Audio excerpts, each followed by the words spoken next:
Oh, Ben. Oh, oh.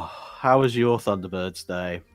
My little Thunderbird 2 is very pooped from all its Was it Thunderbirding. all tired out? We had a lot of Oh, Thunderbirding boy. yesterday. We did do a lot of Thunderbirding. Thunderbirding. I don't know Oh. about you, but I Thunderbirded so hard I almost Thunderbirded my brains out. I feel like I've had a bottle of Thunderbird. Oh, my goodness me. Tell you what, Thunderbirds is 60 years old. I might be getting there as well. That's how I feel. I feel all the years. I need to call International Rescue for my joints. For those kinds of joint? No. Okay. Oh no, you mean the elbow joint? Right. Joints, okay. joints. Yes. Joints. Yes. Never mind. That would be a weird twist on the show. That's a completely different show. That's our other podcast, Jack. That's true. That's very true. Oh dear. Well, I hope everyone's ready for some more Thunderbirds. This is the last hurrah of Thunderbirds Day. The last echo. As the shout dies away across the canyon, the final echo bounces back, and it's Thunderbirds in Outer Space, which, you know, echoes in space. It's not really a thing, but you know, I'm just gonna let you keep riffing. I'm not gonna start the show until you come up with a good punchline. I don't. Then this show's never gonna start. Just not gonna happen. Well, all right. I was trying to segue into the cold open that we planned before the in the green room before the show started. We had a whole plan. I see. But you know, that's well, Ben. Well, Ben. You can't just jump back into the script now. I say, yes, I am. I say, old bean. What if? Can you imagine any other TV shows or movies, I suppose, that would perhaps benefit from having the words "in outer space" tacked on to the end of it? What do you say to that, old chap? What's your spontaneous thought on that? No. Ben, we're not going to start the show until you give me something. All right. Baywatch in Outer Space. Oh! Would you watch that? Yeah, I mean, Baywatch in Zero Gravity. What a concept. I feel like there are already movies about that, probably. Yeah. None that I've seen, I have to stress. No. What would I put in outer space? Star Trek in outer space. Well, Star Trek is in outer space. What are you talking about? Don't be silly. The Prisoner, though, like the Prisoner in outer space, genuinely. Yeah. If you put the village on a space station or something, although maybe it would lose its, it would lose a certain something. Yeah, it wouldn't have its like, well, obviously he's isolated, mundane. The feeling of the Prisoner is always like, if he can just get outside of the village, then he'll be back in civilization. Whereas if he's stuck in the middle of space, I mean, he's stuck. So yeah. Too bad. Yep. Right, let's start the show. Okay.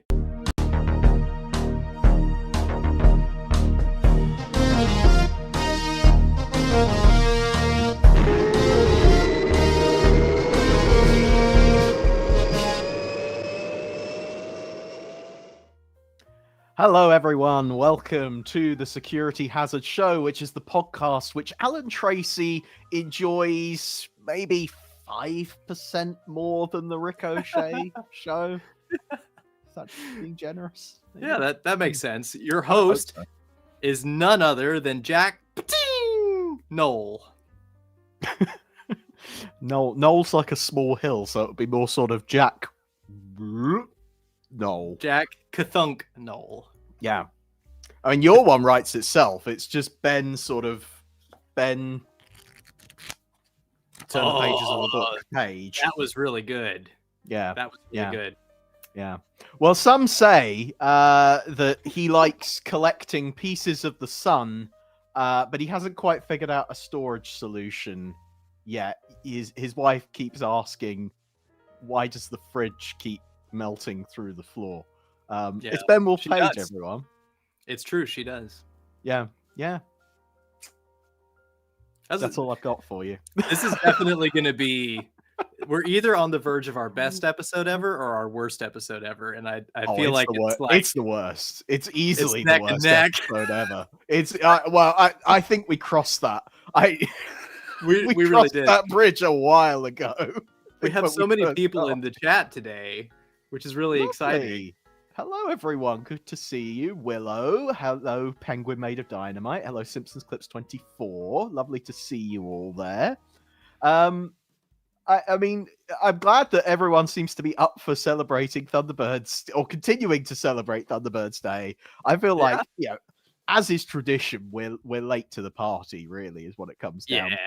Yeah. At time of recording and broadcasting this, yesterday was the 60th anniversary of Thunderbirds. Mm-hmm. And but of course, Security Hazard Show always goes out on a Wednesday, so we're keeping the party going. Yeah. We're basically we basically both woke up like Troy Tempest in Aquanaut of the Year, where there's like, empty champagne bottles, I was wasted. A guitar, broken strings, a Thunderbird 60th anniversary banner that had fallen down.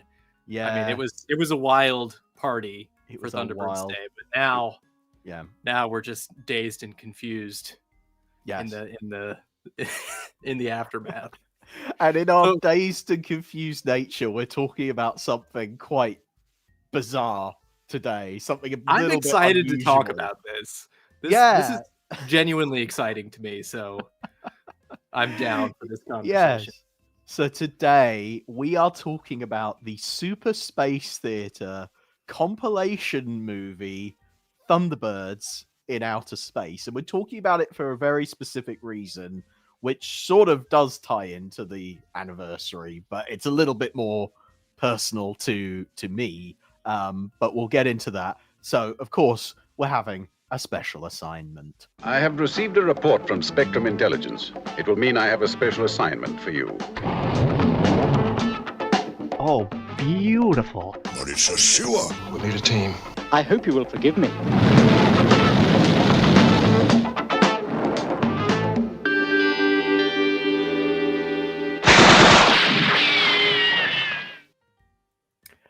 Ah, lovely stuff, Ben. I feel like between you and me, there's always like a trade-off. I feel like of like we'll do an episode that's for you. We're talking about Starfleet a lot, and then occasionally we'll do episodes for me. Every so often, we might do an episode that's tailored towards me. Sometimes I'm able to hijack the whole thing, and we do things like a Four Feather Falls treasure hunt that is definitely geared towards me. This is definitely one of those times where I feel like I have asked you to to come into my world a little bit, because Thunderbirds in Outer Space is quite special for me because why is that, Jack? I'm fairly sure it was my first ever exposure to Thunderbirds. Wow. And I can't be totally sure because I had two older brothers who were already into Thunderbirds by the time I came along into the world. So it's pretty much always been there since the day I was born. There was no sort of sudden point of discovery, which I know you yourself had. I didn't. It was always just there. So the first Thunderbirds memory I have, though, is of Thunderbirds in Outer Space. So let's dig into this memory. What is it that you remember about it, and how did it happen? What are the circumstances? It would have been the Channel 5 VHS tape. It's lovely green, or it's slightly dirty green and red coloring of it. Weathered green, shall we say? Weathered green, yeah. Weathered let's say that. Color. Yeah, that's exactly the color, actually. Yeah, you're right. And it would have been, that might have been the only VHS tape we had of Thunderbirds to begin with. Obviously, as I grew older, we started collecting more and more of it. But the point is that I would have probably, from the very early ages of like 3 or 4, probably been like putting Thunderbirds in Outer Space on a loop, at every sort of waking moment of the day. And it had this sort of interesting effect on me because it wouldn't have been until quite a bit later that I saw the actual episodes that were included as part of that compilation movie, Sun Probe and Ricochet. I wouldn't have seen those in full until, I don't know, probably until I was about 9 or 10 years old, probably. And so I was always so used to the compilation movie version that it sort of didn't... It registered slightly weirdly to me to suddenly have access to the full-length episodes. Yeah. And we'll get into why that is slightly strange for me a little bit later on. But I feel like, first of all, we need to maybe catch some people who didn't grow up in that weird time where certain episodes were only accessible via these compilation movies. We should probably explain exactly what super space theater is. Sure. Yeah. Do you want me to take a stab at it? You have a go at it. Yeah, I've already talked too much, so you go ahead. So basically, starting in the late 70s, they started taking sort of the Anderson back catalog and putting them together initially kind of in response to the success of Star Wars. They wanted to make something called Destination Moonbase Alpha. That was a feature film version of a bunch of Space 1999 episodes. And these sort of feature-length compilations of the TV shows were quite successful on cable and home video, sort of the rising home video market in the early 80s. So the Super Space Theater range, sort of spearheaded by Robert Mandel and David Hirsch, the lovely David Hirsch, who's a friend of the show, I think it's fair to say. I hope David, if you're watching this, I hope you feel comfortable being called our friend. Yes, absolutely. But in any case, David and Robert were sort of the spearheads of that project, compiling all these different episodes from Jerry Anderson shows and releasing them on home video and into the cable market. And basically what that did was provide a way for fans to see the shows again when they weren't being repeated in their episodic form, and also gave a kind of new lease of life for those shows in terms of distribution. So they could go out on channels where they had never been seen before. So kind of keeping the torch burning for Jerry Anderson in particular. I know David has spoken about that, where Jerry was sort of between projects in the early 80s, late 70s. For the most part, there were little things going on and things that didn't quite stick, or things that eventually materialized later. Yeah. But while that was happening, while all these projects were in development, things like Terrahawks, Super Space Theater was kind of the way to be an Anderson fan. Yeah. And throughout into the 90s, when presumably when the tape entered your household, yes, these films have carried on and had their own kind of legacy and their own special style. Well, because it had this strange knock-on effect when the shows were being released on VHS. For reasons that I'm not privy to, the decision was taken that instead of releasing, if an episode of Thunderbirds, say, was included in one of those compilation movies, it wouldn't get released on VHS on its own as kind of part of the regular run of episodes. So your average, Thunderbirds VHS tape would have 2 episodes on it. Right. Picking one out of the air, like Volume 4, I think, was Pit of Peril and City of Fire.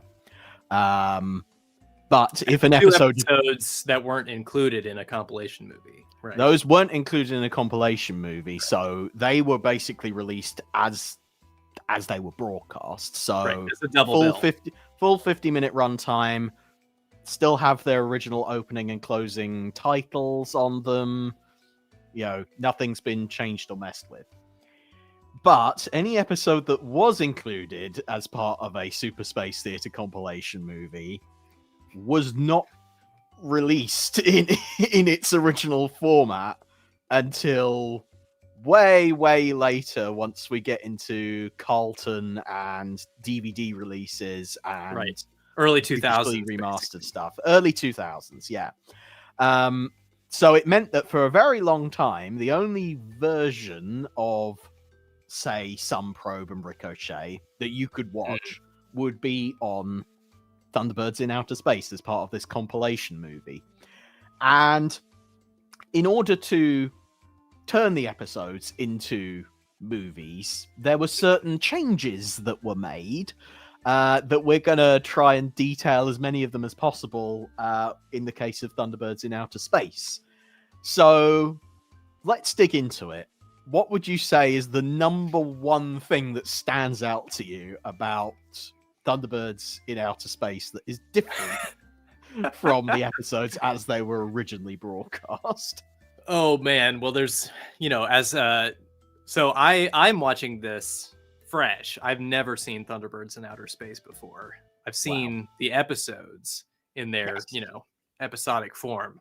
Had never sat down and actually watched this compilation film, even though I knew what it was for a long time. Yeah. So coming to it fresh, when you first turn it on, the first thing that struck me is the highly, well, shall we say, like un-Thunderbirdsy titles. It has a very, early 80s kind of computer generated or like video effects kind of, where there's lots of like glowing things, and there's sort of like cut out images of various spacecraft, not all from Thunderbirds. Not all from Thunderbirds. Flying across the screen. And you're like, what does any of this have to do with Thunderbirds? Yeah, it's a bit weird.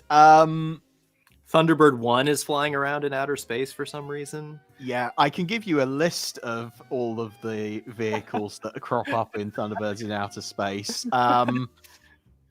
They include Thunderbird 1 flying around in space, which is just weird. Right. And I love that they're cut out photographs, but they always put like a glowy kind of exhaust trail coming out the back as well. Yes. Very, very 80s. But like they're just so obviously cut out photographs that are just being moved up and down.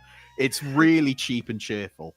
So you've got Thunderbird 1. You have the TVR-17 from Captain Scarlet. Mm-hmm. Yeah. And what's the TVR-17 for people who don't know? It is a space vehicle. And I believe it's that. I'm trying to remember which episode it's from now. Is it Inferno? Is that the one from Inferno, or am I mixing it up with the one from White as Snow? Ooh, you're right. It is White as Snow. Yeah, so it's the radio broadcaster, which, appropriately enough, for Thunderbirds in Outer Space, you've got a radio station that's on a space station. Sort of the KLA that series, yeah. Yeah. Angel Interceptor from Captain Scarlet. Yes, definitely not a space-going vehicle. Definitely not a space-going vehicle. But the funny thing about that is, talking about compilation movies, is it Captain Scarlet versus the Mysterons? The poster artwork for that shows an Angel Interceptor in outer space as well. So they obviously had a thing about that. Yeah, I think there was sort of like a boom in outer space things because of Star Wars and the Star Trek franchise coming back, and Alien and all the rest. That was sort of trending. So I think their idea was to take anything that looked even vaguely like it could go in space and make it spacey as possible. Yeah. That's it. Now there's a couple more space vehicles to go through. I won't go through all of them, but basically you've got the Eagle and the Hawk from Space 1999, of course, Fireball XL5 from Fireball XL5, and funnily enough, Thunderbird 3 does show up That's good. in those titles. But yes, it's the slightly weird thing about Thunderbirds in Outer Space is it does start with a countdown. It does start with the typical 5, 4, 3, 2, 1 zoom in, zoom out shots that we're used to, but it's done with a different narrator doing the countdown, and it just sounds a bit naff. I mean, he's no Peter Dineley, that's for sure. It's really tough. That countdown, it just Emily said to me the other day, it's just not right if it's not the original. Yeah. In respect to that countdown, and it's true. It's interesting because he's deliberately whoever's doing that voice. No, I don't know who it is doing it deliberately very flat.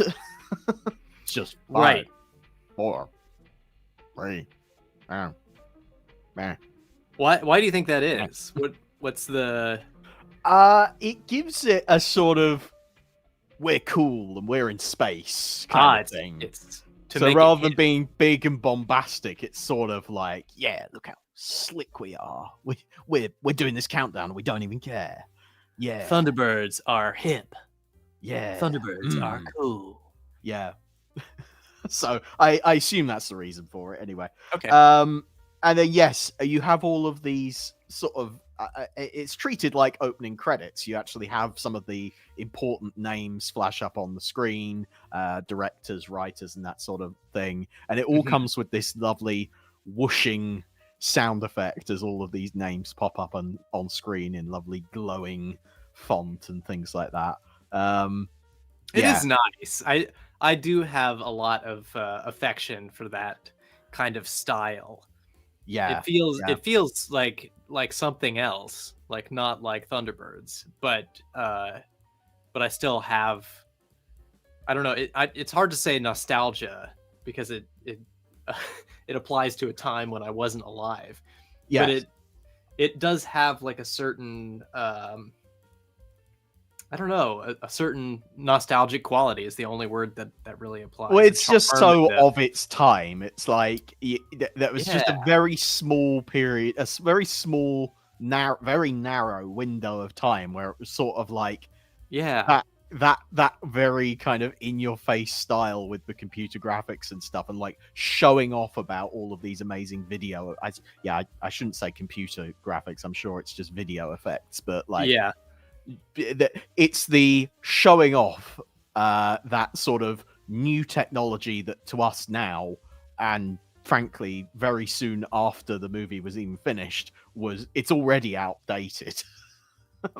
But they're very proud of it at that point, so it's very sweet in that regard. So then we get into the show proper, and there's actually an immediate change that is an attempt to try and make the two episodes, Sun Probe and Ricochet, sit alongside each other. It's pretty much the only attempt that's made to make the two stories actually sit alongside each other. And they have retroactively put a sign saying Sentinel Base right up front for the Sun Probe launch, which of course didn't take place at Sentinel Base. And in fact, later on in the very same film, they mentioned that it takes place at Cape Kennedy, not Sentinel Base. But nevertheless, you have a sign that says Sentinel Base in an attempt to try and suggest that the Sun Probe launch and the rocket launch, the Telsat 4 launch that happens at the beginning of Ricochet, trying to suggest that they take place in the same area. Yeah. Which I think is fair enough. I mean, if you're trying to find little things to kind of connect it together into an overarching narrative, it's kind of tough. So it's not the worst thing you could do. It feels fairly natural. Yeah. Well, this is what I was gonna. I'm fast forwarding ahead a little bit in our plan for this show, but I was going to ask you, Ben. Overall, how do you feel like Sun Probe and Ricochet stitched together as episodes to make a movie? Well, in watching this, I was reminded of how much I love Ricochet It's probably my favorite from that series, and From sort of series 2. from sort of that last batch of 6 that they did. Right. Mm-hmm. And also a pretty strong candidate for one of my favorite episodes of all, just because it has so many different elements going. I love I'm a sucker for any kind of like pirate radio, space pirate radio thing. Is just because I'm interested in like pirate radio and that whole history. Right. So I'm a sucker for those kinds of stories, and it's got that like Eddie Hausman vibe where Alan's jealous, which is one of the strongest character arcs that they did. So I really do love Ricochet. Yeah. Whereas Sun Probe, although I loved Sun Probe, and it's one that I had on tape as a kid and watched over and over. It's I think the best way to describe the pace of Sun Probe is glacial. Yes. They didn't have they hadn't quite worked out the timing of doing an hour show yet. Right. And they were expanding Sun Probe into that format. Yes. And Sun Probe is one of the ones that suffers the most. I think the only one that suffers worse than Sun Probe might be Pit of Peril. It's certainly in the the top list of the slowest episodes. So the two, even though they're both space stories, and it make a pretty good package in that sense, where there's thematic connections that work together and do work. But in terms of pace, they're just kind of totally they are quite different, and I really felt that actually this time through. Sun Probe felt really slow to me this time around. Which is odd, considering that there are scenes that have been cut out. Right. Yeah. But I actually realized that those cuts, which we'll go into detail on that in a moment, but those cuts those extra scenes help to break up the quite slow pace of it. And without that stuff, you are just sort of waiting around for one of these people to fire their darn safety beam at Sun Probe. Pretty much that's your only focus at that point. So how do you feel? I mean, so the actual join between the two episodes, going from the end of Sun Probe into the beginning of Ricochet, it's not one of the better ones for these super space theater movies. I'll say that. Sometimes they can be a little bit creative. They might have a bit of narration that goes on, or at the very least, they'll have a caption come up saying 6 months later, this happened. No, not in the case of Thunderbirds in Outer Space. Sadly, there is just a circular wipe that just comes up on screen. Just you finish Sun Probe, and then there's a circular wipe, and it opens up, and you're into the next thing. And you're into. I noticed the wipe, not in the sense that, again, Jack's watching this with the perspective of someone who's been watching it since childhood. I've only watched it once, and for the first time this week. Yes. But the thing that struck me about that wipe is, again, it's not very Thunderbirds-y as a technique. No. It's not. Like it feels different, like a different kind of storytelling device. Yes. That you wouldn't necessarily have seen. Well, you say that, but actually Ricochet has quite a few weird, like in the episode itself, there are a few weird transitions where it will like flip the screen and stuff like that. But as you say, that's not the norm for Thunderbirds, but it just seems like a lucky coincidence, really, that you have some of those weird transitions in there. And so, maybe the circular wipe fits in a bit better than that. But it's just the fact I do like it. It did feel like a kind of, storybook kind of quality where it's like, and now we're moving into the next thing. Yeah, and I suppose it does work in the sense that Thunderbird 3 at the end of Sun Probe is returning home, and then there's the circular wipe, and then you're home again. Yeah, in that sense, like you could just cut straight from one to the other, and it would have made sense. Yeah. So I don't know why the wipe is there per se. It was the 80s. They had the video effects. They were just showing off all of these kind of quite naff effects. going, Yeah. wow, we can do this stuff now. Isn't that amazing? So there is that. What about the jump from a series 1 episode into a series 2 episode? Well, you know, about that? I have the benefit of knowing what I'm in for, so I Yeah. wasn't too jarred. I think I would have. I mean, I know when I was a kid and I saw the series 2 episodes, it was like, what's happened to all the puppets? Why do they all look different? Why do all the sets look different? Why are things different colors? So I imagine, you know, if I was coming to this as a kid, it would have been like, why suddenly in the middle of the movie does it change? Yeah. I mean, the thing for me was, well, when I'm trying to remember how I would have reacted to it when I was, 4 or 5 years old watching this for the first time.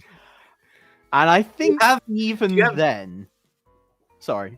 Do you have specific memories of watching it? Like specific moments that jumped out at you, or lines of dialogue that fascinated you, or anything like that? Yeah. I remember, well, just talking about that transition between a series 1 episode and a series 2 episode. There was, I even then I noticed that, something was different.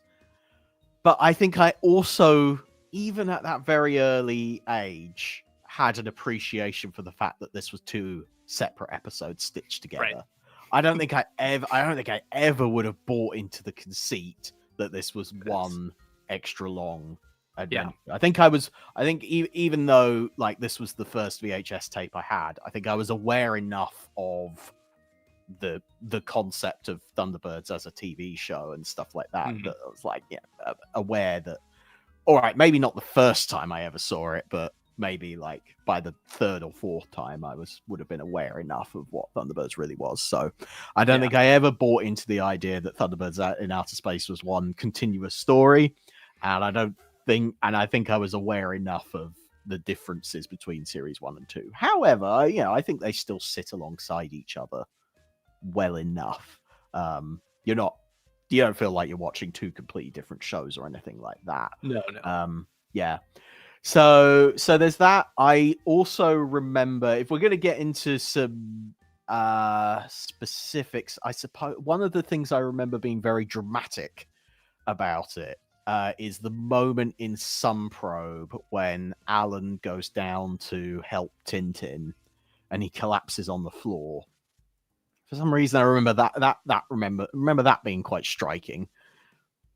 I don't really know what it was about it, but it was sort of, I suppose it's because it's this episode where, for the most part, everyone's just sat around in their control chairs. There's not a lot of motion to the episode. There's a real sense in that moment of physical peril that you don't really get elsewhere in the story. Right. Where you feel the kind of, because there in addition to, most of the time you just see them sweat. You don't see like much more beyond that to kind of indicate. It's mostly told through the dialogue. The danger that they're in. Exactly. But when he's looking over at Tintin and it goes in and out of focus. Yeah. Then he collapses. That's the most. It's sort of the only point in the episode that really gets across. It's quite hot. It's just quite hot. It really is. So I mean, but that was sort of, but that was also what was in a so non-verbal way. Yeah, that was also they definitely do say that it's hot. They do say that it's hot. Yeah, but that was also the charm of it and what was so appealing about Sun Probe and why today it's still one of my favorite episodes, despite the sort of pacing issue being a bit slow. It was just the nutty concept of it. The we can fly to the sun and collect a piece of the sun. Obviously that's nuts, but as a kid, I totally bought it. I totally believed that is something that you could do. Well, we've done things like that now. We've sent things into orbit around the sun to collect data and plasma and all sorts of other things. So it's not as nutty now as it perhaps was then. But I mean, I think the idea of sending a manned rocket towards the sun remains bonkers. I can't imagine a manned mission to the sun. No. In any kind of realistic context. Maybe Danny Boyle would disagree with me, but yeah, but it's like it's played off. So yes, they're sort of like, yeah, this is the first time we've ever done this, and we've protected the solar nauts, and everyone's good. But it is otherwise like, what a wacky, great adventure that we're all going on, and isn't that lovely? And so I have a lot of affection for that. So do I. Yeah, and then, you get into. Oh, sorry. Go ahead. I was just gonna express my appreciation for all the snow scenes of Sun Probe, which are some of my favorite shots. My favorite shot of Thunderbird 2 ever is it coming between those two mountains covered in snow. Yeah. Oh, it looks so huge and imposing. What I will say though about watching this on VHS was you couldn't see a ruddy thing. No, yeah. For all the snow and everything. I remember it being such a treat the first time I watched this, not even on DVD, but on Blu-ray, when you could finally, through all the snow, make out what pod number is on the front of the door when Thunderbird 2 comes up. That was the first time going, oh, it's pod 6 that the transmitter truck is being carried in. Because you can't see it otherwise. There's no other way of making it out. So and in some ways I did watch a VHS rip for this. In some ways it sort of makes it bigger because you're sort of like imagining the detail. I like that. What you mean. I do like that aspect of it, but there's nothing like, seeing it in full resolution the way they would have intended it to be seen. It's just yeah. Well, I should actually quickly talk about. I watched this on the Blu-ray set that Anderson Entertainment recently released, complete with. This episode is not sponsored by Anderson Entertainment in any way. No, it certainly isn't. Well, actually, no. No. In fairness, it is because this was sent to me as a complimentary copy. Oh, is that your review copy? This is my review copy of it, so I should actually say that thank you, Anderson Entertainment, for sending this to me, and I'm sorry I completely forgot that. Never mind. Sent to me.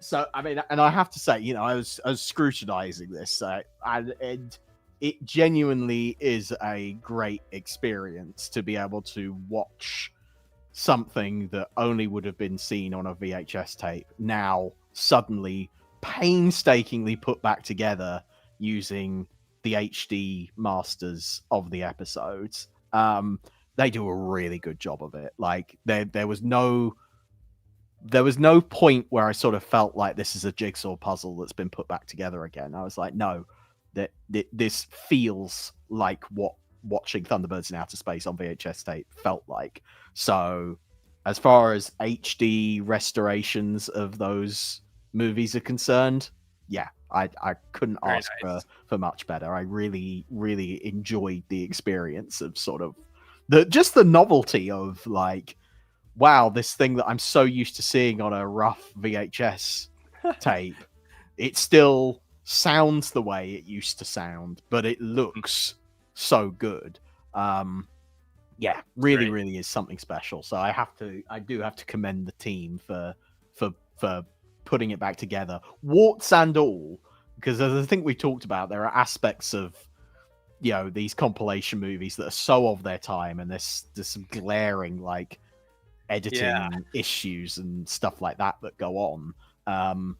They have really done a good job of being honest and kind of keeping those making deliberate mistakes, basically, is what it comes down to. And that's, of course, the attention to detail that I really, really appreciate. So, I have to say, well done.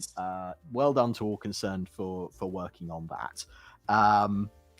What was interesting for me, and what this set gave me the opportunity to do was, I mentioned at the beginning of the show that obviously, Thunderbirds in Outer Space was my first encounter, and for the longest time was my only way of watching Sun Probe and Ricochet. Then the DVDs came out, and eventually I got a hold of a copy of of the original episodes, as they were made. Switched to watching Sun Probe and Ricochet as they were intended for the longest time. So I probably haven't seen Thunderbirds in Outer Space for something like 20 years, maybe a bit, maybe 25 years.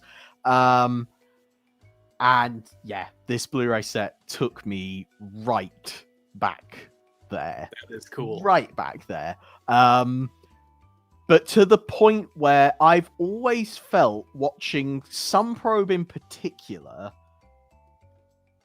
in a weird way, it's watching the episode proper, it's always felt kind of empty to me because I'm so used to the Thunderbirds in Outer Space version where they cram in as much extra music as they possibly can. But I got so used to watching it that way. Yeah. And then when it came to watching the episode proper, I was like, there's no music here. This is really odd. Everything feels really quiet and sort of not very dramatic. Mm-hmm. Because you're watching it you're watching it in the opposite order where you're so used to the original episode. How was that experience for you, getting all the extra music in there? I heard fans complain about the additional music. Some people say, they treated it like a cartoon. They just slathered it in music from wall to wall. And I actually found, because that's, kind of what I was expecting, what I was led to believe going into it, I kind of expected it to be a bit more like that.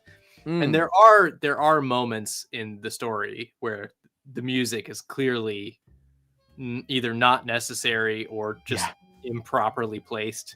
Things like the satellite launch at the beginning of Ricochet. There's a bunch of music in there that does not play well. So then, I called out that specific example I made in my note. So the Telsat 4 launch is accompanied by the Fire Flash landing music, which is really weird. It totally doesn't fit the tone because it gives it this sort of dangerous, slightly malevolent tone. And because of some of the scenes that are cut, the Telsat 4 rocket isn't even properly established. We don't know what it is. So it sort of feels like, are we watching the bad guys launch a missile right now? Is that what this is? Way, yeah, it just completely changes the tone of the scene. So yeah, it makes it feel more like Emergency Marineville. And Ricochet. Exactly. Yeah, it gives it this strange tone, which, as you say, was not intended. So yes, there are moments like that where the music is inappropriate or just too much. But actually, for the most part, I'm kind of with you. I feel like Sun Probe, in particular, is improved by having more music in a lot of places, and in a lot of ways, it's not. I didn't find it intrusive at all. So it's definitely overhated by people who've kind of people who've slagged it off over the years because it's not proper Thunderbirds. It still has, and it isn't proper Thunderbirds in the sense that, if you're looking for the highest quality, closest to the original, what the filmmakers intended, it doesn't fit that bill. Right. But it does have a unique quality, and I think the Sun Probe sections in particular, because they struggle with pace. I mean, I want to say that Jerry Anderson at some point said Barry Gray saved Sun Probe, just in general. It wouldn't have worked as a story without the music. Yeah. And so adding more of that music is not a mistake, in my opinion. Yes. Yeah. Oh, and obviously it's worth saying, the music that's added is Barry Gray music. It still feels fitting. Mostly, something I want to ask your opinion on, and sorry if I'm jumping ahead. No, so there's a couple bits where they use non-Thunderbirds music, where they use music from UFO in particular. Jumped out at me. How do you feel about that kind of anachronism of taking Barry Gray tracks from later shows or other shows and shoehorning them into Thunderbirds? How does that? Doesn't. I mean, there are some cases where it works and some cases where it doesn't. I mean, the thing is, obviously, not half, but a lot of the Thunderbirds soundtrack is made up from Stingray cues. and earlier. So no, it doesn't. I think there is a distinctive Barry Gray sound that is able to fit across all of the different shows. And I think with one notable exception in Thunderbirds in Outer Space, it all fits together quite well. Like I noticed, there was a particular Joe 90 cue that was used towards the beginning, and I was like, "Yep, that fits me." But obviously, I'm slightly biased because I'm like, well, I was always used to watching it that way when I was growing up anyway. So I suppose for me, it was more of a novelty to discover that was a piece of Joe 90 music in the first place. Now, saying all that and saying that the music all fits together very well, there is another odd moment, which is that KLA at the beginning of Ricochet is playing the UFO theme tune as a pop record. And I tell you something, actually, that confused me for a really, really long time because I was convinced, because obviously I watched Thunderbirds and I didn't discover UFO until much later. I always had this feeling that the UFO theme tune wasn't original. I was like, oh, Barry Gray's recycled some music to do a theme tune. That's right. That's a bit naff. Oh, I thought he'd actually, he didn't really try with that one. Of course, I then didn't realize until much later that no, it was the other way around. The UFO theme was added into Thunderbirds in Outer Space after the fact. So that just totally crazy confused me. No, that is very odd that they're suddenly playing the UFO theme as a sort of pop record. Probably the one moment I didn't even notice the Joe 90 cue. There's bits from the Psycho Bombs, a theme from the Psycho Bombs, which is an episode of UFO that pops up quite a bit. And I was like, these are used really well. Yeah. They feel like they belong in the same gestalt because that's the Barry Gray style, as you say. But that using the UFO theme as a pop record on KLA really kind of took me out of it for a second. You just think of all the other poppy bits of music that Barry Gray did do that were deliberately composed. Yeah, you could have had something like, I mean, we were talking about White as Snow earlier, the pop music from that could have been used. Yeah, there's so many other things that could have been done, but instead they went for UFO. And I mean, my only hope is that people took that as like, oh, it's an Easter egg, that's a nice little treat that they've slipped in, rather than sort of hoping that they could put it in there and that you wouldn't notice, because I think the UFO theme is so distinctive. Very much. Of course, you're going to notice that it's in there. Do you feel like the presence of these tunes and the presence of all the various rockets from across the different shows, does that create a kind of Anderson cinematic universe to you? Does that imply that these are all connected? Don't be so silly, Ben. Of course it doesn't. No. Well, I like to be silly, Jack. That's the only value that I bring to this show is my silliness. I know you do, and you do it very well, but I don't buy into that idea whatsoever. The presence of all those the problem is I'm too close to the subject matter. I know that all those spaceships flying around in the intro are just cut up photographs from whatever. But yeah, bearing in mind this was the early 80s, so it literally would have been like, here's some promotional photographs that we happen to have in a filing cabinet at ITC New York. Let's cut out the photos and stick them on. And it was just like, what can we use? So no, I don't buy into that idea. And as I say, the shared music is more of like, well, that's just a sort of Barry Gray sound rather than anything that sort of nods to the idea that UFO and Thunderbirds take place in the same universe. I've never been big on that idea. And it works with TV 21 and stuff like that. It works with the puppet shows anyway. But no, I wouldn't be able to. If you had to press me on it, I suppose you could argue that the Super Mario Nation shows all take place in the same. No. I'm not even going to say that. No, this is a whole podcast episode by itself. It is, and it's not a topic that I enjoy talking about. I don't know why. Just doesn't. Fair enough. Yeah. Doesn't. Well, it's because there's no definitive answer, is there? There's exactly. It's not That's like what it comes down to. they weren't thinking about it when they were making it as, the way that fans think about it now. Exactly. They were thinking about it as kind of, what can we do today to fill the pages of TV 21? What can we do today to make an episode of TV that'll be really compelling and fun to watch? Yeah. And that's about as far as it went. So yeah, that's it. That's as far as it goes. And I won't hear anything else said about it. Right. I'm turning my microphone off now. Yeah, I'm not interested in anything else you have to say on the matter. What I do want to know about is your feeling on. Oh, very good. He's really good for an audio medium, Ben. All this extra acting that you're doing, nobody else can. And if you're listening to this on podcast platforms, Spotify, Apple Podcasts, please rate us 5 stars. But Ben is doing a fantastic bit right now where he's pretending that his microphone is turned off. And he's doing all this chattering away to himself. That's how it all fits together. Oh, of course it. You're a funny guy, Ben Page. You're a funny guy. Can we get back to talking about Thunderbirds in Outer Space, please? We're talking about Thunderbirds in Outer Space. Sorry. I want to talk about deleted scenes. I want to talk about the stuff that they took out.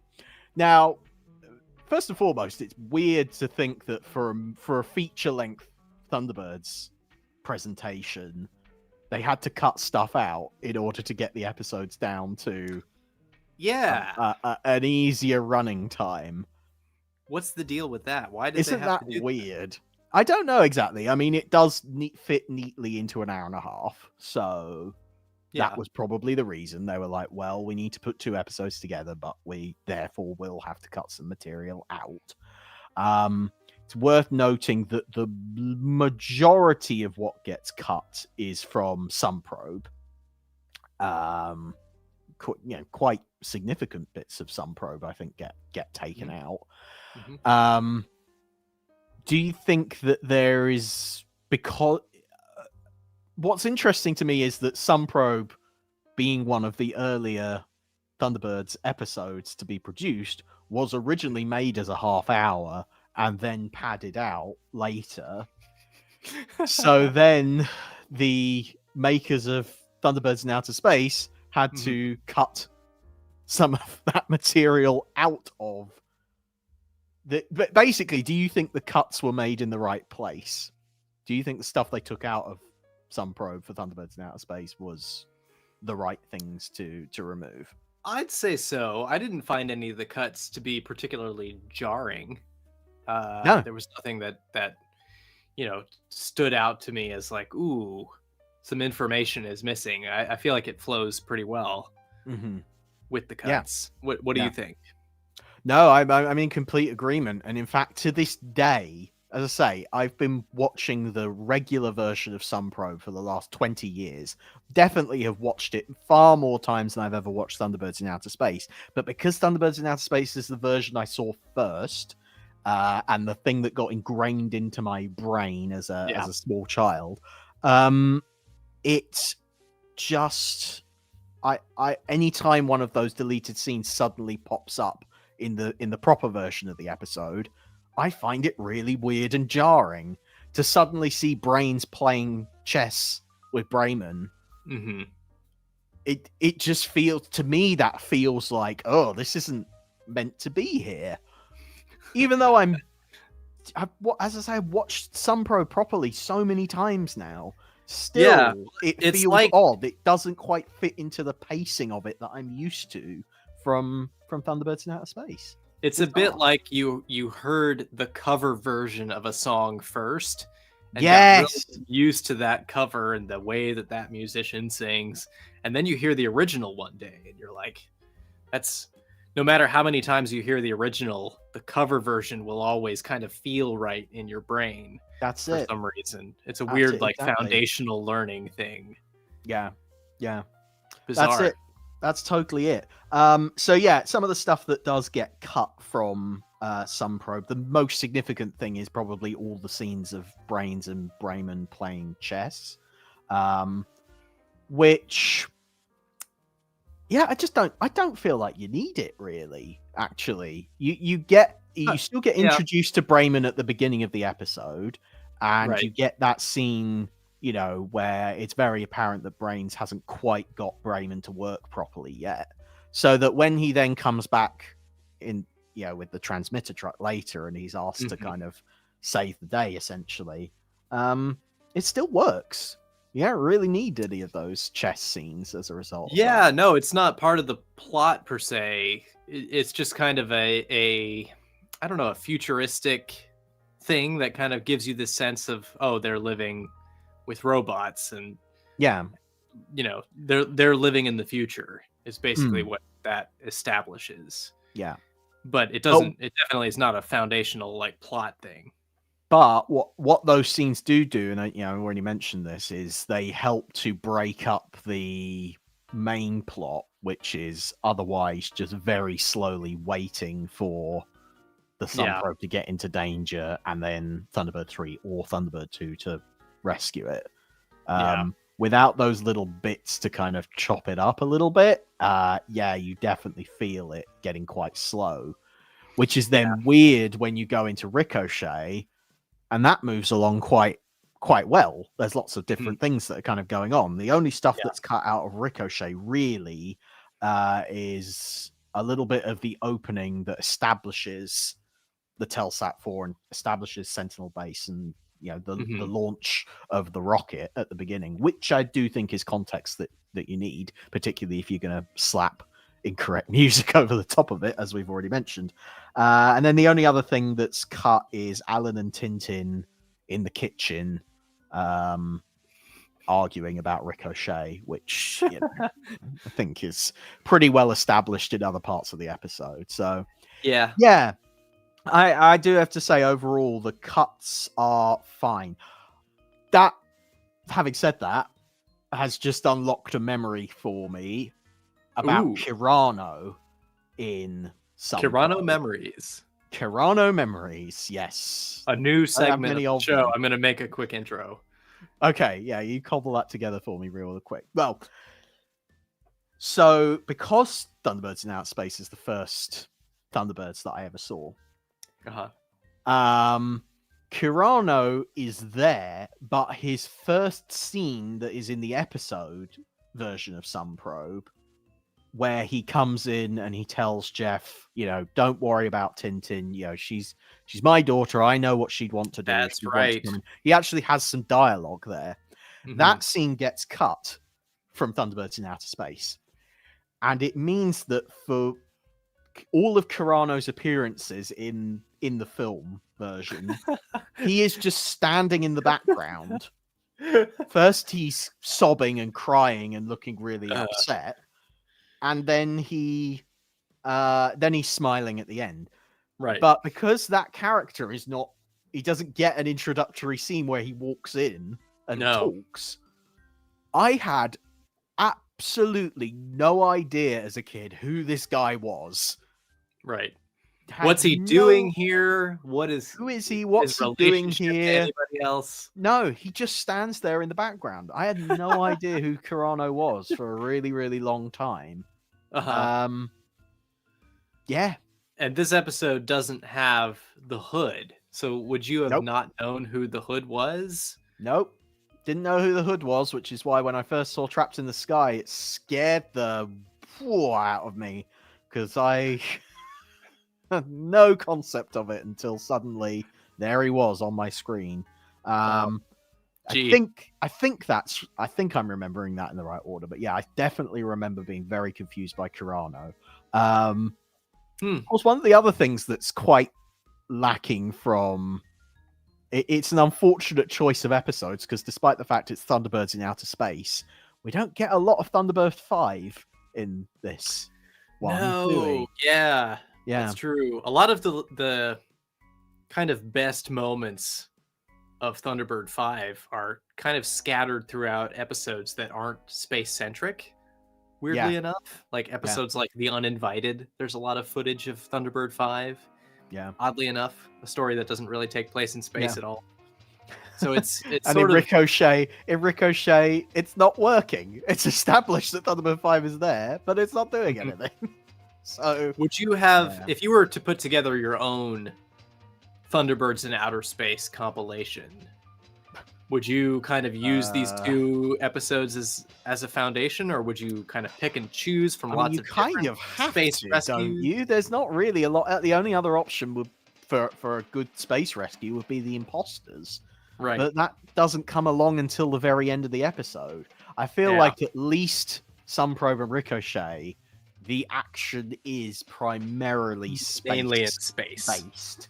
So from that point of view, yes, that does work. What I will say, though, is that unfortunately, in both cases for Sun Probe and Ricochet, Thunderbird 3 gets sidelined for Thunderbird 2. So even in a movie that is specifically supposed to be about Thunderbird 3, Thunderbird 2 is the one that kind of comes along and saves the day at the end of it. Well, it's just the best, isn't it? It's just it's just the winner. Yeah. But isn't that kind of sad that even in like they clearly want? I mean, I suppose actually that it does beg the question: why Thunderbirds in Outer Space at all? Why did they choose it as a subject matter? Yeah, when they had so little material to work with. In the first place. I mean, clearly it was a marketing department decision. Yeah, where it was like, well, it's 1981. The Empire Strikes Back just came out last year. Right. Space movies are everywhere. Let's dig as deep into the archive as we can and make this as spacey as possible to try and capture some of that energy. Yeah. As well as some of that cash. I'm sure exactly that was a motivating factor. But yeah, it's why it's sad really that Thunderbird 3 should have had it's the Thunderbird 3 movie. It should be all about Thunderbird 3. And it, you know, as much as it possibly can be, it is. But it just doesn't quite have that quality to it. It's just a pity. Yeah. Yeah, there's something about Thunderbirds. I think this is part of why we keep coming back to it and why it remains one of the favorites, is that it has a kind of it's got so many elements in it that they can't all be fully explored. Yeah. And that sort of fires the imagination a little bit. You start going, ooh, like what kind of Thunderbird 1 or Thunderbird 3 story would I write? You know, what kind of space rescues could they have that they didn't have in the show? Yeah. And you start thinking about them. And we talked about that a little bit in our episode on a potential, everything that might have been Thunderbird Series 3, imagining different episodes and scenarios. Yes. And I think that's part of the charm is, or the success of a show or of anything. It has to feel like it has a life. Has to leave you wanting more. Yeah. Yes. Yeah. Absolutely. There is an element to that. That's for sure. Yeah. Speaking of overuse or underuse of Thunderbird, it's very odd to have a Thunderbirds feature where Thunderbird 1 is not used at all. Yeah. It appears in those opening titles, and that's it. Very odd indeed, and actually, kind of, I think again, maybe changed my perspective on Thunderbird 1 moving forward. I sort of didn't really see the point of it. Yeah, kind of. I was like, look, you've done Thunderbirds in Outer Space. You didn't need Thunderbird 1 in that situation, in either of those situations. Scott's perfectly happy playing second fiddle and going up in Thunderbird 3. Don't really need Thunderbird 1. Don't need Thunderbird 1. Wow. Yeah. I liked Thunderbird 1. I think because I liked Scott. I liked his sort of like I aspired to be sort of the bossy older brother, I think. Right. Which Scott has that kind of energy. So I liked that, having seen, but not seeing it the way that you did. Seeing episodes like Pit of Peril, where he flies in first and scouts out the area with his camera before Thunderbird 2 goes in. Yeah. Setting up mobile control and Trapped in the Sky. All these kinds of things. So in those kinds of stories, you see Thunderbird 1 as a bit more active and involved. Which is more typical, isn't it? That's like what generally speaking. So it just kind of goes to show how these two, episodes are unusual. Lack of Thunderbird 5, lack of Thunderbird 1. They're different in the way that they try to go about things, and so for me, as a first time viewing experience, it distorted my view of the whole show a little bit. Just goes to show how important those early experiences are. Let's see. Any other things of note about Thunderbirds in Outer Space that you particularly appreciated, either from the episodes themselves or the way they were cut together? I mean, I just really, really do appreciate Ricochet. It's a lovely episode and kind of an underrated episode. I think because it's part of that second batch. Yeah. They tend to rate it lower because the puppets look different and it doesn't have the charm of the earlier ones. Which is allowed, but it definitely moves along at a fair clip. It's great to see kind of a Tony Barwickian flavor in Thunderbirds, where it's you get to know Tony's style from Captain Scarlet and UFO and Terrorhawks and subsequent shows, because he sort of became ubiquitous as a partnership between him and Jerry over the years. It became part of that style of the Anderson stable. So it's great to see what that looked like in Thunderbirds. I'm really glad that Thunderbirds didn't end before he got a chance to kind of tinker around a story. Make a mark on it. Yeah, he definitely did. So that's really nice. Just overall, it's nice to watch Thunderbirds in kind of a movie format. I enjoyed watching the double bill in the cinema.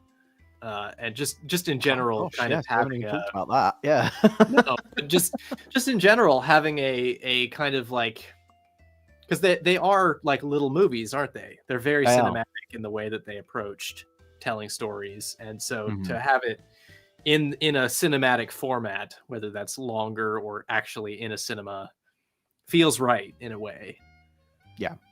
And I'm grateful that people like David Hirsch kept the flag flying in dark times, because those are the times when fandoms really form, when it's not cool, when it's not trendy or new, or that's when people are only there because they love it, and that's a really cool time to be part of the fandom. So shout out to anyone who this was their point of entry, like yourself, or this was their way of staying connected to Thunderbirds when it wasn't on TV. That's it, exactly. Yep. Oh, yeah. I'm so it just I can't. I wish I could put it into better words, like how significant it felt to sit down and watch Thunderbirds in Outer Space again for the first time in something like 20 years. It really was. Because we spend so much time banging on about things from our childhood, I've found it's very hard to get properly nostalgic about things nowadays. Because it's always there, and we're very lucky that we always have constant access to the things from our childhood, and that we have developed a very kind of healthy relationship with being able to look back on those things with such fondness. But it means Thunderbirds for me never really went away. It was always just it's always just been a part of who I am, my DNA basically.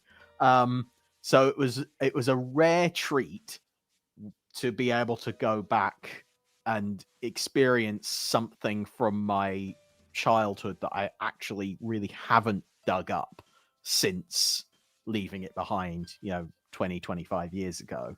Wow. So what a treat. And I feel an appropriate way for myself, and I appreciate that you doing this along with me, a perfect way for me to experience the 60th anniversary of Thunderbirds. So I'm very grateful for that. One of a kind for indulging me, Ben. Glad to do it. I enjoyed it very much. Yeah. Of course, we went to our social media followers and asked for their opinions on Thunderbirds in Outer Space.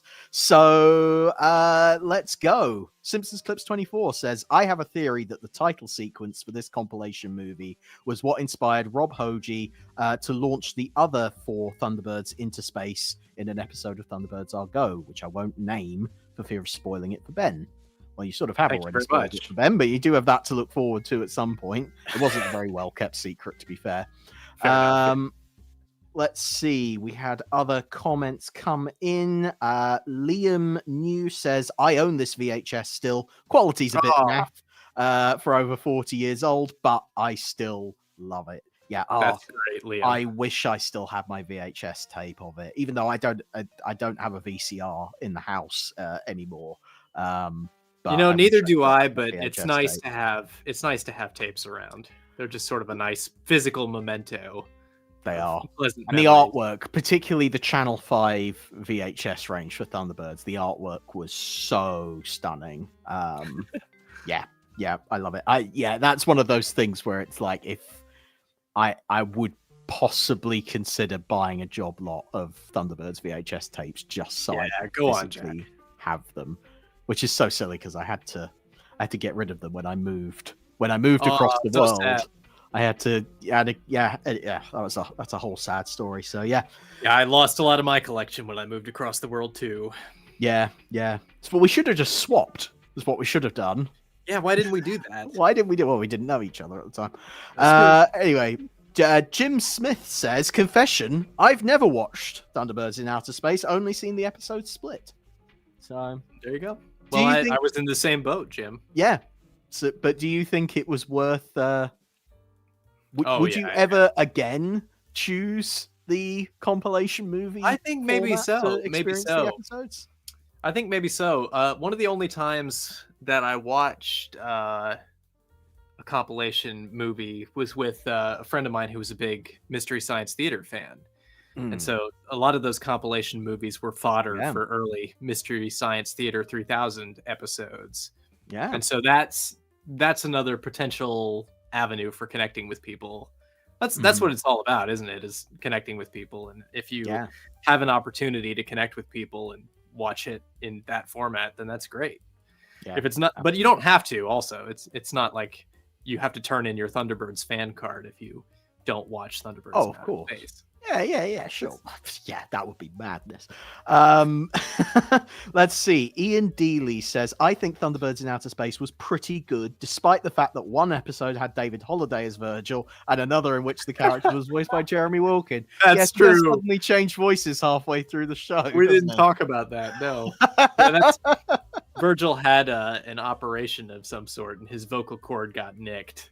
No, it was on his way back from the Himalaya. He got snow in his mouth or something, and it froze his vocal cords. And that's it. Yeah, when they defrosted again, he suddenly sounded like Jeremy Wilkin. Love it. Class 87 fan 54 says, I can remember my late granddad buying the polygram tape from a boot sale in the early 2000s. As I didn't have either Sun Probe or Ricochet in their uncut format on video, Thunderbirds in Outer Space was my way of revisiting those episodes. That's so cool. I 100% relate to the car boot sale VHS tape finds. That is, even when I was growing up in the early 2000s, the show was available on DVD in its totally uncut format, but the price of a DVD box set in those days was forget steep. It. People don't know how good they have it now. It was insane. So I was going around car boot sales in the southeast of England, picking up Thunderbirds VHS tapes with my pocket money, and that's how I eventually managed. I think I managed to get every episode in the end. Wow. But yeah, that was the way it was. Just picking up 2 episodes at a time, as and when you happen to find one. I remember some of them were quite difficult to find. Trying to remember what one. I think the last one I managed to get was Martian Invasion and Brink of Disaster. Oh man, those were the last ones I managed to track down. But was your collection mismatched, or were you getting them all totally mismatched? Yes, some of them were Channel 5, some of them were Polygram. as Class 87 fan mentioned. Yeah, it's all mismatched. I love that.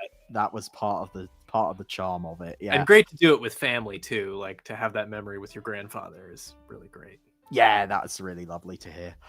Matthew Alderman Harris says, I hadn't seen this or the other Thunderbird Super Space Theatre films in full until the new Blu-ray came out. Being so used to seeing the original episodes, it was interesting to watch these movie edits.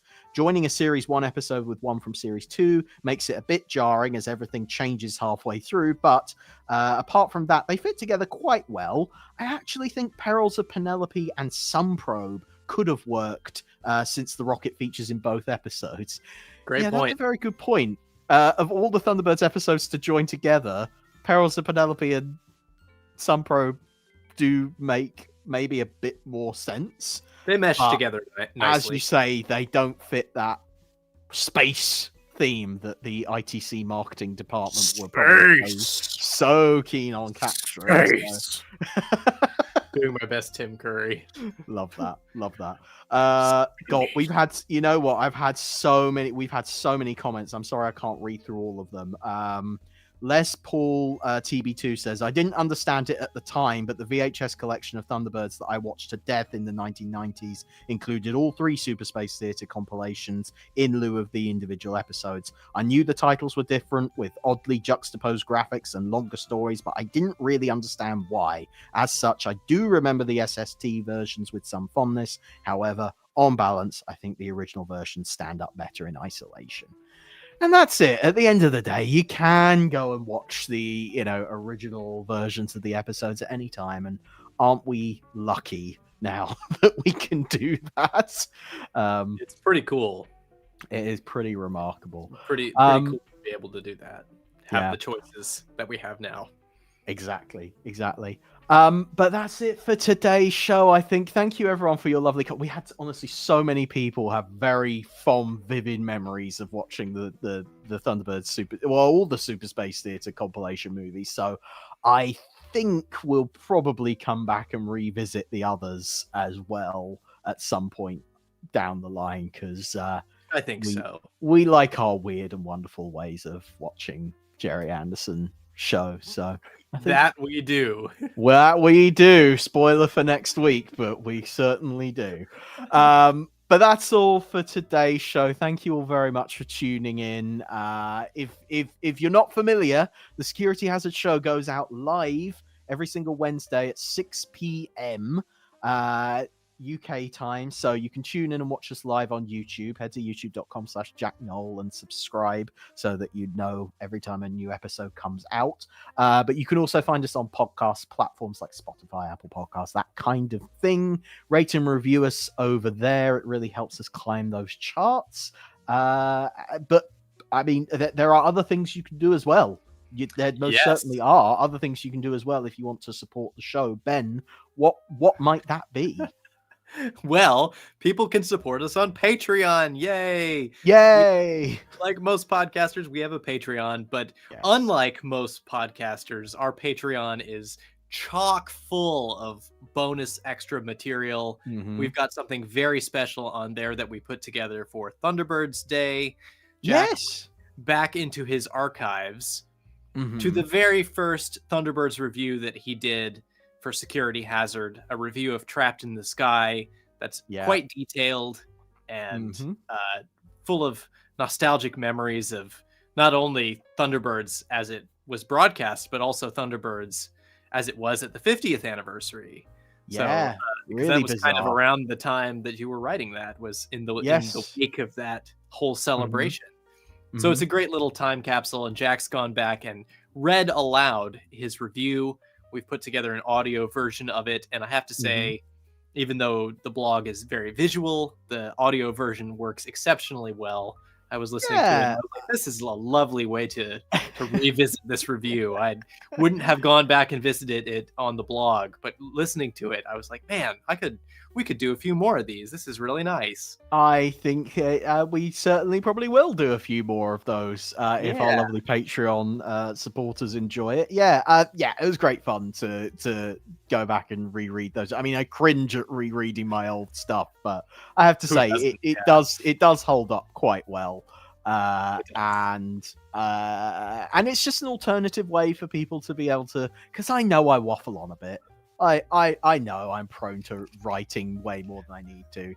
So if you would rather experience those reviews through your ears, then you can do that, and you can get on and do the dishes or fold the laundry or whatever other boring thing you have to do with your life. You can do that while also listening to me witter on about Thunderbirds. I mean, well, Jack, what could be better than that? Don't forget, it's better to waffle than to pancake. But you can do that at patreon.com/securityhazard. That's patreon.com/securityhazard. Yep. Low prices. If you can afford to help us out, it helps us out a lot. Even a little sponsorship there goes a long way in our hearts.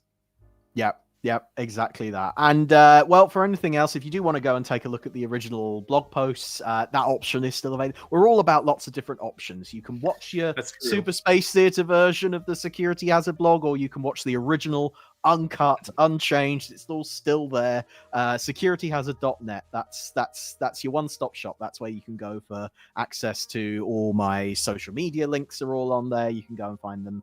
And then, of course, I'm also doing Space Precinct reviews right now, which, oh boy, we're getting through those. My goodness me. Yes. Oh my goodness. There's so much Space Precinct. It's been a real joy to rediscover that show with you. I'm really really enjoying reading those reviews. You can find all my links at benwolf.page. I'm doing a review through Starfleet, my favorite. I can't believe it's not Jerry Anderson show. A wonderful. That is a box set that needs to happen. Absolutely. I can't believe it's not Jerry Anderson, and it's got all your favorite like Starfleet, Space Patrol. That's it. All that sort of stuff on there. In one box. Yeah. Network would have gotten around to it if they had. I guarantee. Oh yeah, I'm sure. I'm sure. Like that. And I'm at Cinemarionette on social media. You can find me there and say hello. Lovely stuff. Yes, and you absolutely should. Otherwise, thank you very much for tuning in, and we will catch you next week. Bye for now, everyone. FAB, Alan! Jeff sounds very angry there. Alan! We're on a collision course for the sun! Alan! Big Finish, give him a job. Please. Bye-bye, everyone.